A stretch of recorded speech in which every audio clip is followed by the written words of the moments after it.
This is Jason J. Lewis, the voice of Superman on Justice League Action, and you're listening to the Krypton Report. Up in the sky, look! It's a bird! It's a plane! It's the Krypton Report!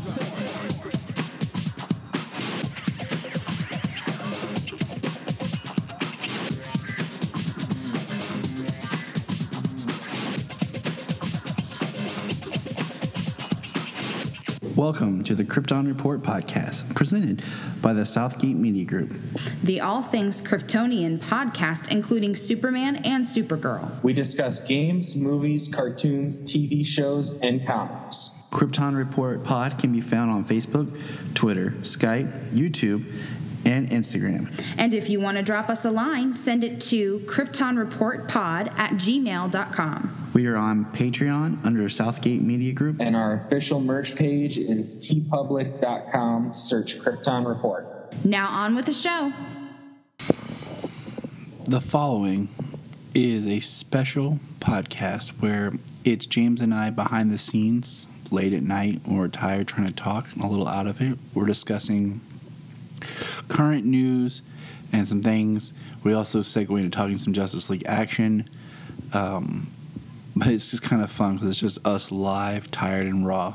So enjoy. Lois Lane is coming to Supergirl. It was announced that during the upcoming crossover event that Superman would be returning for the 3-episode arc in Gotham, but would be bringing Lois Lane.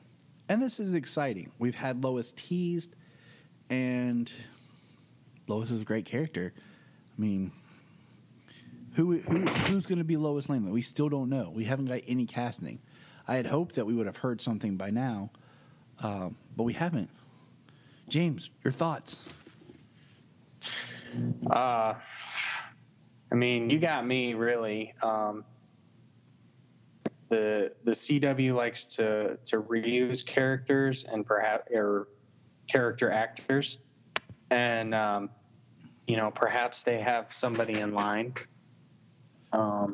There's a couple of people that I could see. My pick is an actress named Taylor Cole. She was in Supernatural, is where I first saw her. She's in her early 30s. She's a television actress. She's worked on the originals. So she's been around the WB, CW departments. I think she has the right look. I mean, she looks like Lois Lane. And I think she would look good next to Tyler. And that's kind of who I pick. And that sounds good. I'll go with that. Yeah, because I know I dropped a picture over on the Facebook. Like, this is who I would pick, and this is why. Because, I've always said that if I could have had my pick for Lois Lane for the film series, my ultimate dream would have been to see Haley Atwell, who's better known as Peggy Carter in the Marvel films. I think she just straight up looks the part, feels the part, and would be an amazing Lois Lane. But I see her more in the films. She was not someone I could see her next to a Cavil, but not on TV. I mean, I just want to say that I like Amy Adams, but she's not my favorite Lois, and I feel she got worse and the character got less as the movies went on, but that's another discussion for another day. Yeah, they basically got her to show up for a paycheck. They're like, hey, we got Amy Adams and action. There we go. Thanks, Amy. Especially when it came to Justice League. That's another conversation.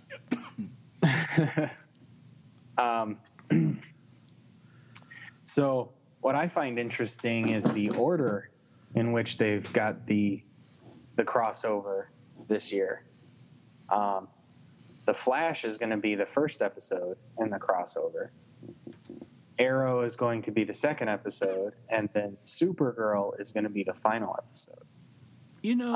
That is interesting. And I just kind of wish they would just shoot it as a movie and then just break it up. I mean, that's kind of what they did with Crisis on Earth X. Well, even with Crisis, it was still it was still Supergirl, then Arrow, and then But yeah, because the Arrow 100th fell during that then time. Flash. No, that was with the Dominators last. That was with the Dominators. Man, it went by too fast. You're right.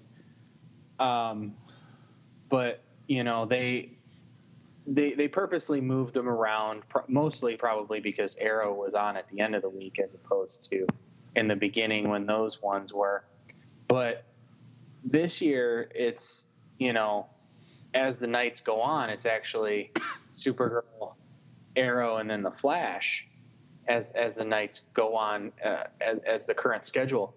So with them actually putting the Flash first, Arrow second, and Supergirl third, that means that that the crossover event is going to be ending on Supergirl. So is that ending on Supergirl's Earth?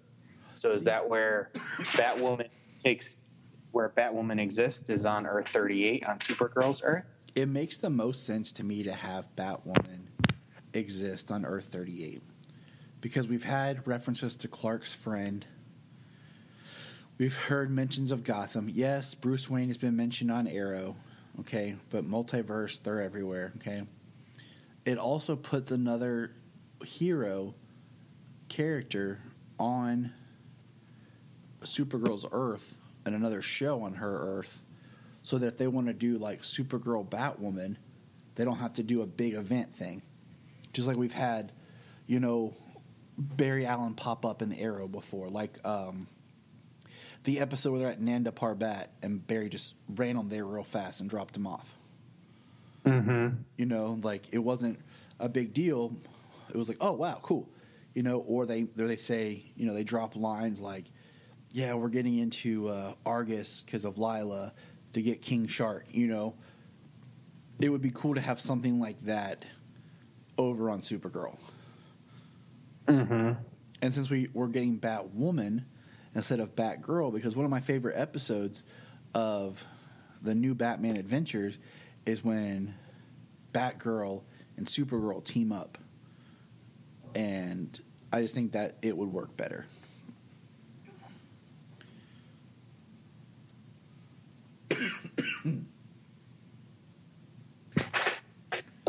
Other news, we know that, real quick, we'll run through it.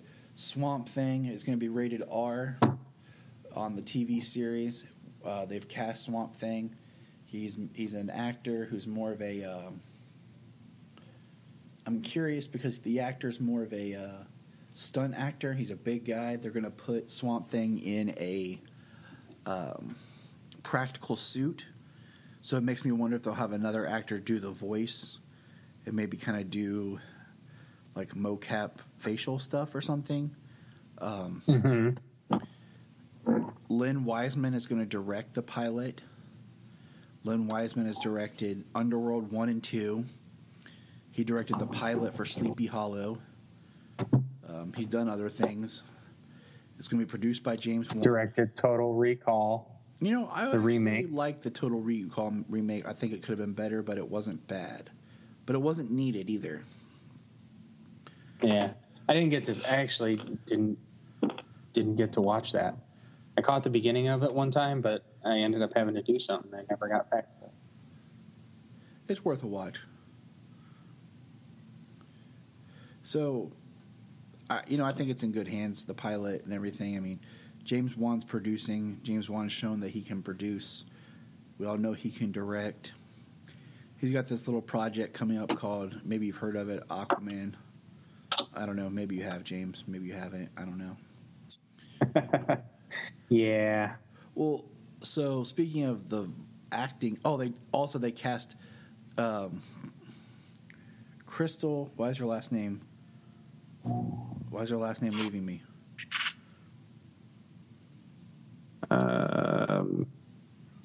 Crystal Reed. Yes, she's going to be Abby Arcane, and you'll know her because she played Sophia Falcone in Gotham, and if you watch Teen Wolf, she was Allison Argent in Teen Wolf, which the first season of Teen Wolf and the second season are really good, and now that we have two people from Teen Wolf in the DC shows, the girl who played Lydia, I think would make an awesome Lana Lang if they brought her over and wanted to expand Tyler's Superman lore.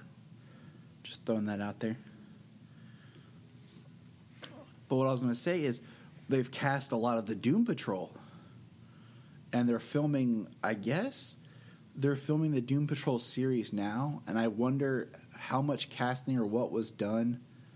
Because the Doom Patrol is supposedly supposed to show up in Titans. And Titans was supposed to have been done filming.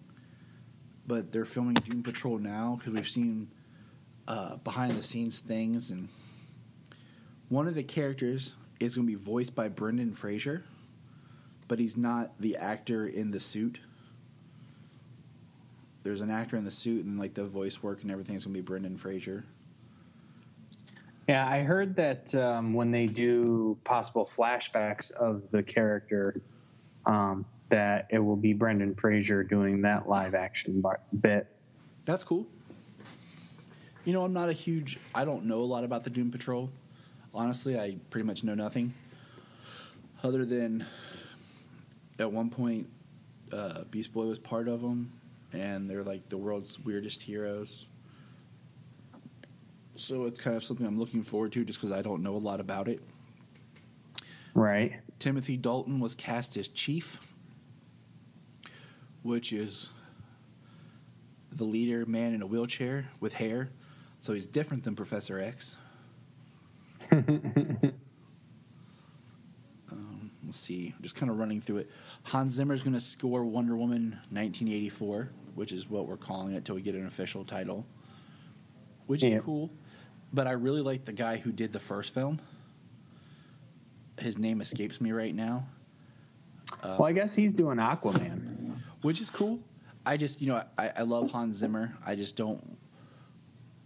I always get hesitant when a composer does multiple heroes and stuff for the same universe because I think you could lose your identity in a way. That's just me being weird, I guess, because the composer writes music that's significant to that character, and now they're writing music for all the characters. Are they going to sound similar? Are they going to sound different? But he always does a great job, so I'm not really worried about it. It was him and Junkie that created her original theme.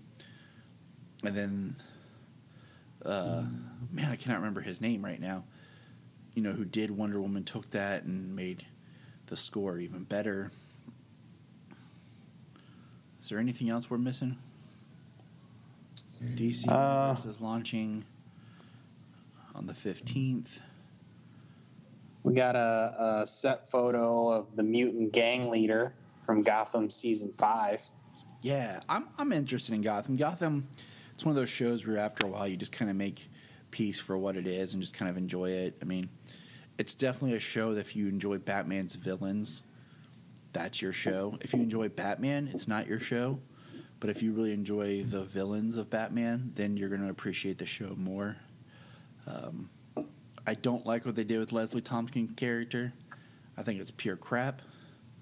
But I have enjoyed seeing the different versions of Batman's Rose Gallery.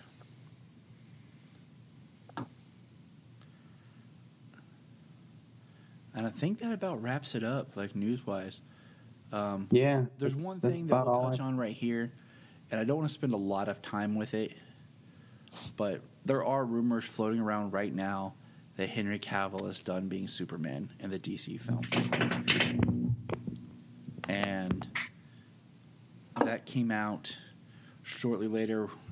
His agent released a tweet. Warner Brothers put out something cryptic PR bullcrap statement, and then Cavill put a video up. And I'm at the point right now with like a lot of it where it is what it is until we hear differently. I'm tired of like this, rumor that. Same thing with Ben Affleck as Batman. I think part of it, I hate always comparing Marvel and DC, their studios, because they're different.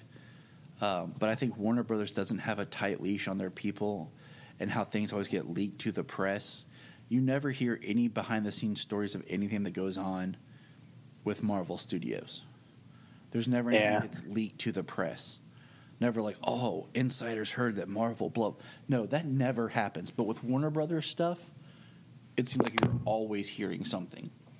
And even when there's no news, they have to try and make news of something. Right. And I kind of wonder if it's a way of building support, like, oh, see, look, Henry Cavil is loved. People want a Superman sequel.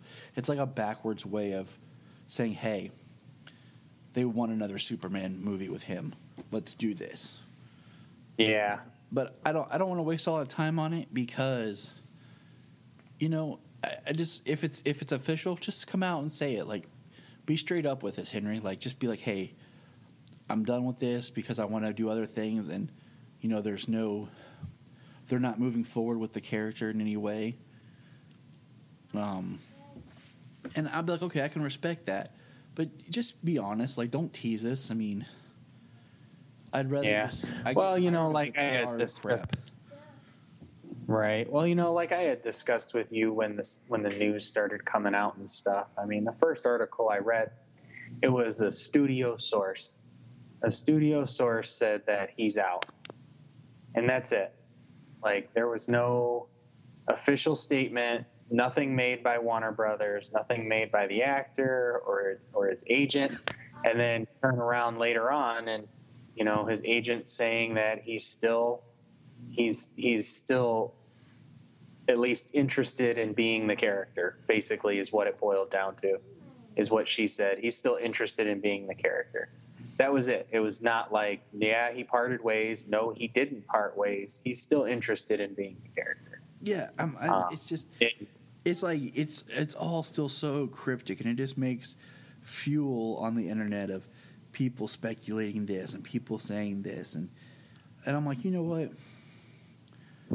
My thing is, I just am tired of being teased. Just either tell me yay or nay, and let's move on. Like, if he's not going to do it, that sucks because it makes the future of any kind of DC connected films very odd. There was still a lot of work for him to do, and if him and Ben Affleck are both gone, it makes it even harder, And then because you have Aquaman really ramping up, and you have Wonder Woman continuing her films. So, yeah, I mean, Batman, not so much. I really love Ben Affleck's portrayal of Bruce and Batman. Very much more so in BVS than Justice League, but his portrayal of Bruce and Batman is pretty much spot on. And, Batman has been changed in the past, and I mean, it'd be sad to see him go, but they kicked off the universe. They decided to go back and kick off the universe with Man of Steel. I mean, how are you gonna put the guy in 2 movies, 3 movies, give him the shaft on 2 of them, and then just switch him out with somebody else, exactly, who is not going to be as talented and does not look as much the part as Henry Cavil. If they would give him more to do, actually stretch his legs as Clark Kent and Superman, I truly believe he would knock it out of the park. Oh, I do too. I think he showed in Justice League that he is Superman, and he just needs more to do. But we're going to put a pin in that.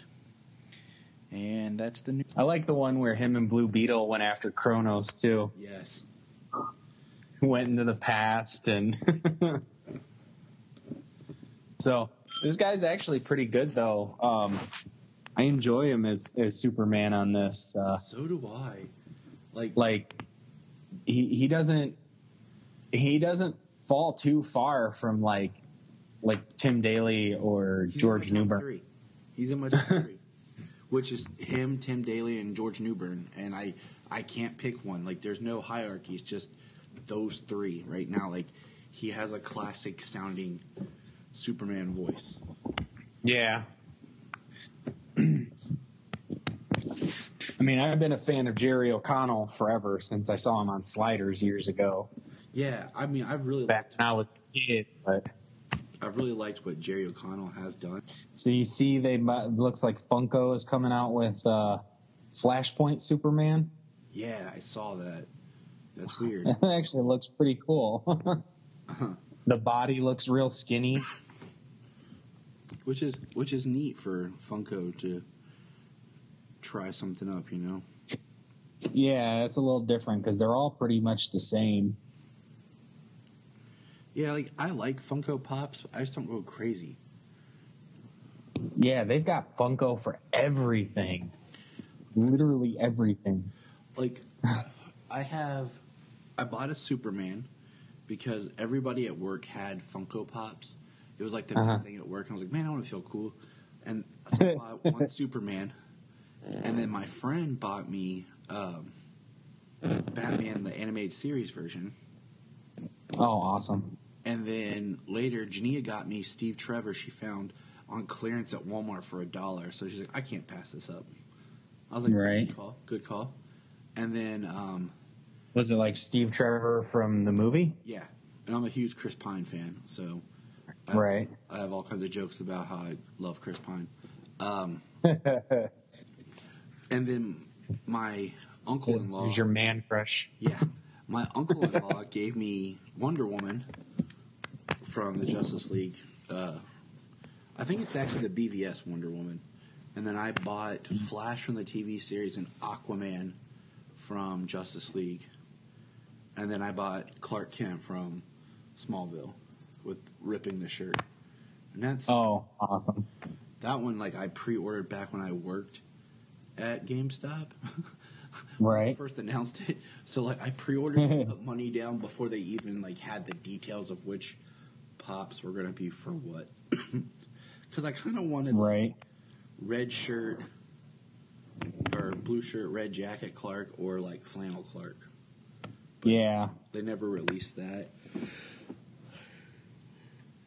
Yeah, you wonder what made them pick what they did for Smallville. I mean, some of them are really good, but then others, it's like blue shirt, red jacket. I mean, he sported that look for 5 years, like consistently, and even before that, he was back and forth between red shirt, blue jacket, and blue shirt, red jacket. Yeah.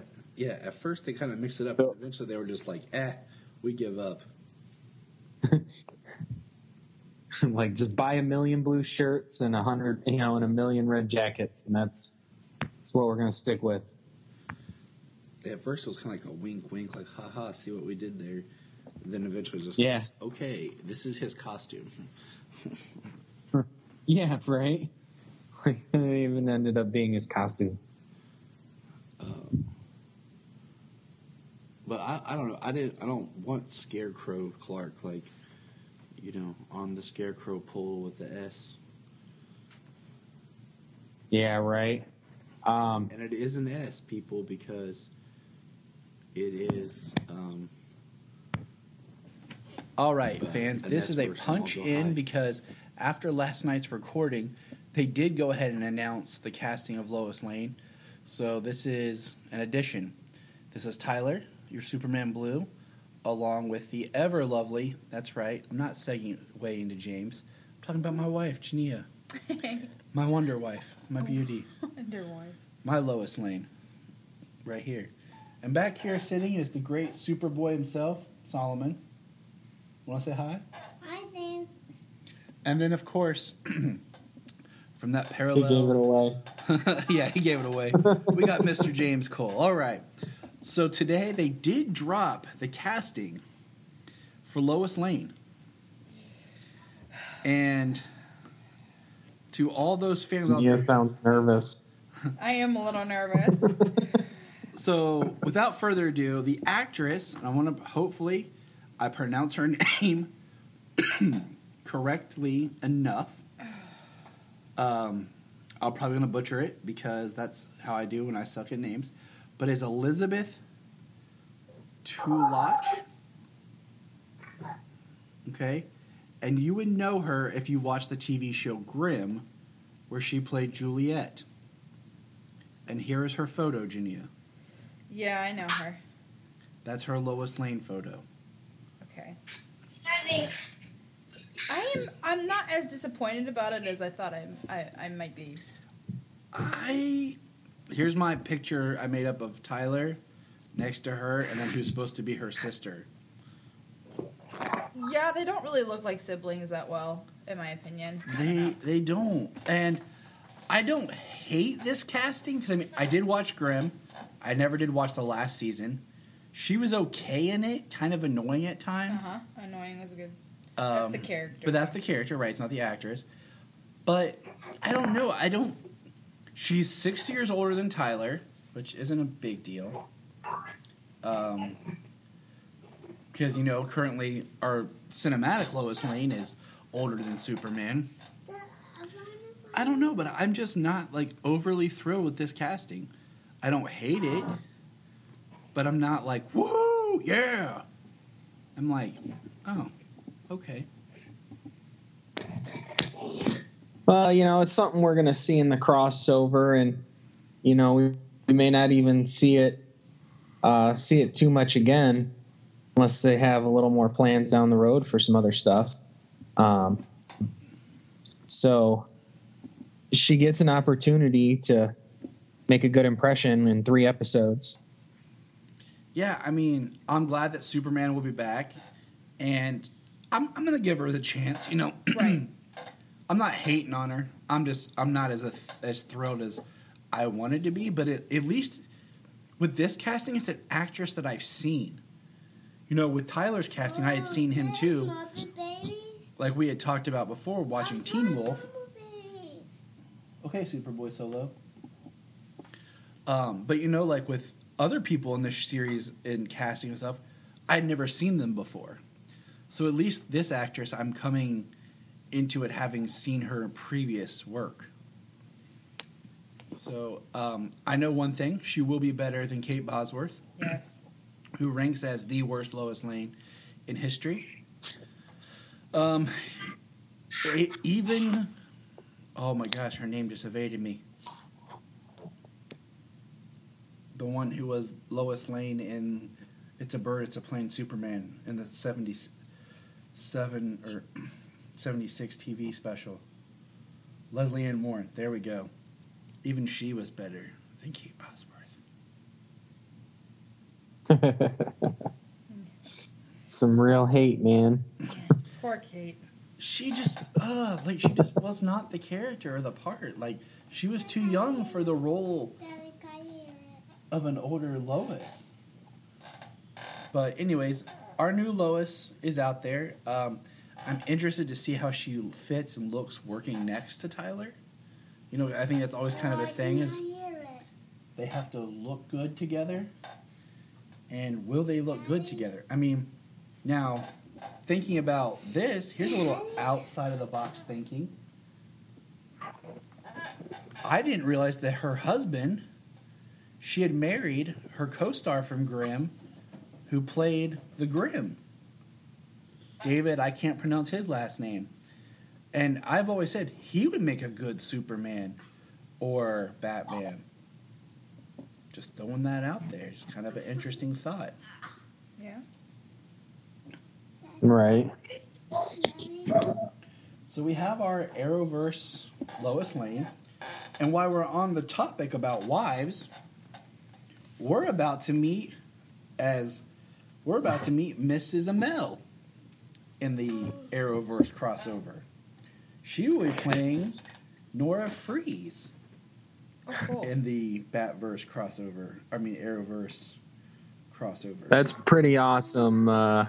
It's pretty awesome making Mr. Freeze involved. Yes. I'm wondering. In a Gotham City live action on television. Like, I hope it's a little better than Gotham's Mr. Freeze.